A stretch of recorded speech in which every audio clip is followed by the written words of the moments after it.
Okay, this is my first attempt at a doc style video. So let's see how it goes. So today in the Google Hangout, we were going over my notes, right? The first one looked like this, the torque on loops.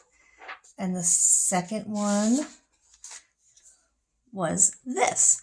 And during the conversation that we had, I realized that I had made a mistake. So maybe I'll just redo this whole page.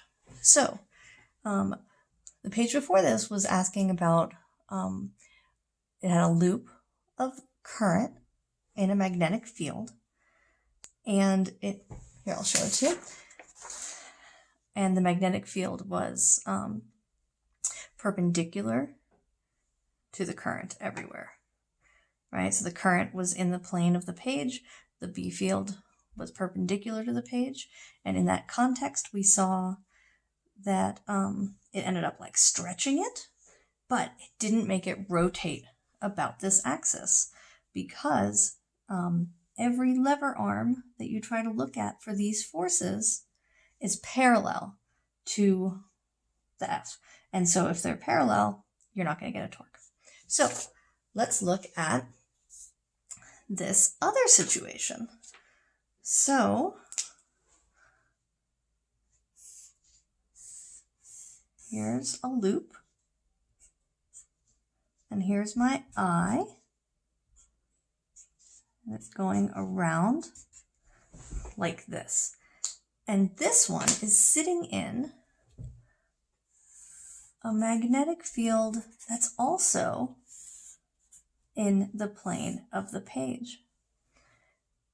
And so let's see what the different forces are on these different segments.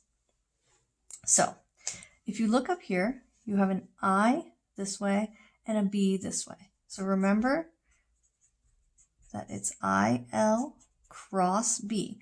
So if the I and B are parallel, you're not going to get a force on either of these sections that are parallel with the magnetic field.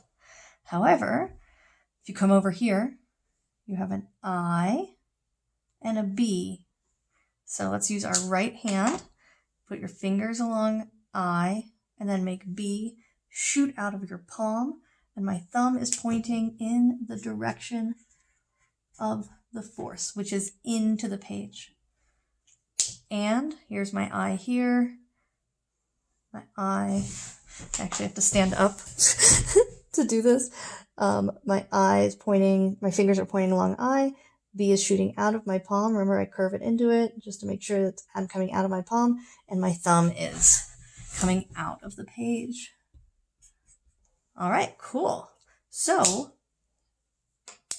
the left and right, actually, if we drew like a side view,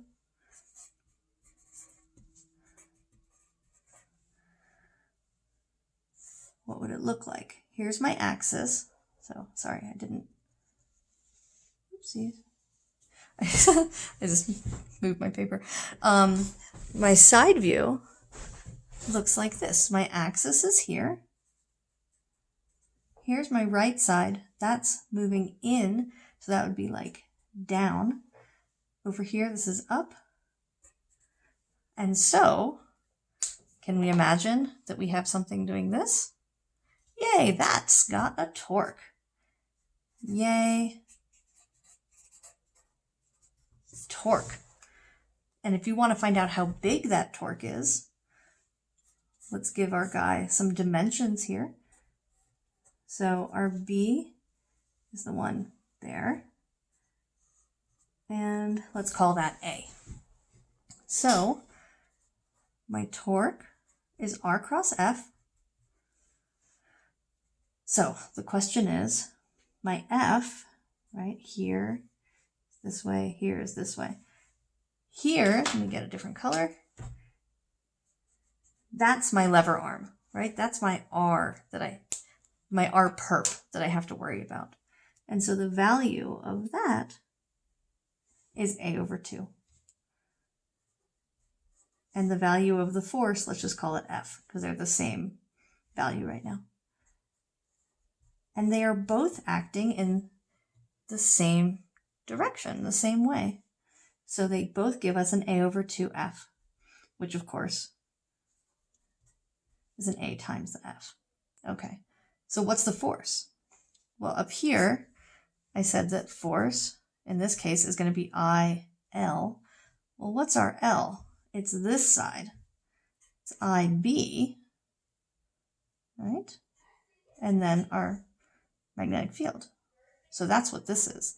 It's A times IBB. So I'm just going to rewrite it.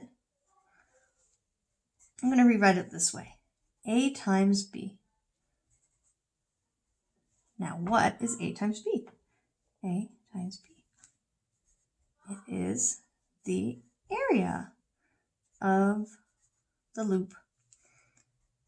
So we often just write this as IAB, where this quantity is often called something called the magnetic moment, and it's given a value mu. And if it's multiple loops, like say you've taken a piece of wire in this loop and you wrap n times, then you get this guy, where this is the magnetic moment.